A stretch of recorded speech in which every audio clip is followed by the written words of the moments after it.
সামনে উপস্থিত হয়ে আজকের এই স্মারকলিপিটি আমাদেরকে পাঠ করতে হচ্ছে। ঢাকা বিশ্ববিদ্যালয়ের শিক্ষার্থীদের পক্ষ থেকে, আমাদের শহীদ গাজী ভাই বোনদের পক্ষ থেকে, তাদের পরিবারের পক্ষ থেকে আমরা আজকে এই স্মারকলিপি পাঠ করছি। বিষয়: খুনি হাসিনার দোসর এবং আদালত অবমাননাকারী ঢাকা বিশ্ববিদ্যালয়ের শিক্ষকদের বহিষ্কারের আবেদন প্রসঙ্গে।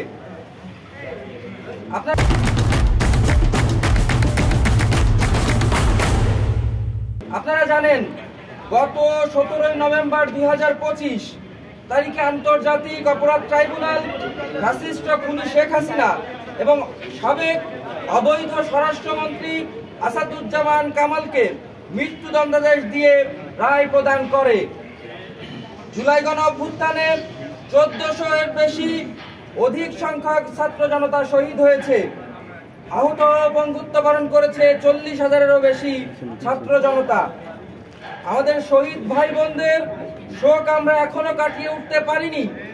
বঙ্গুত্ব বরণ করা ভাই বোনেরা এখনো হাসপাতাল থেকে রিলিজ পায়নি, কিন্তু অত্যন্ত দুঃখের সাথে আমরা লক্ষ্য করছি ঢাকা বিশ্ববিদ্যালয়ের কিছু শিক্ষক খুনি হাসিনা এবং তার দোসরদের বিরুদ্ধে গতকাল যে রায় সম্মানিত মাননীয় আদালত দিয়েছে, সেই রায়কে অস্বীকার করে বিবৃতি দিয়ে আদালত অবমাননা করেছে।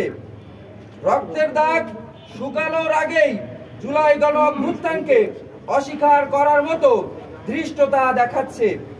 উক্ত বিবৃতি দেওয়া শিক্ষকদেরকে ঢাকা বিশ্ববিদ্যালয়ের শিক্ষার্থীরা আগে থেকেই বয়কট করেছে এবং নতুন যারা বিবৃতিতে সাইন করেছে তাদেরকেও বয়কট করছে। অতএব খুনি হাসিনার দোসর এবং ট্রাইব্যুনালের রায় অবমাননাকারী শিক্ষকদের অবিলম্বে ঢাকা বিশ্ববিদ্যালয় থেকে বহিষ্কার করে শাস্তির আওতায় নিয়ে আসার জন্য আমরা জোর দাবি জানাচ্ছি। একই সাথে এই ঢাকা বিশ্ববিদ্যালয়ের যে সকল কর্মকর্তা কর্মচারীগণ এই রায়কে অস্বীকৃতি জানিয়ে এখন পর্যন্ত বহাল তবিয়তে আছে, তাদেরকেও বহিষ্কার করার জন্য আমরা জোর দাবি জানাচ্ছি।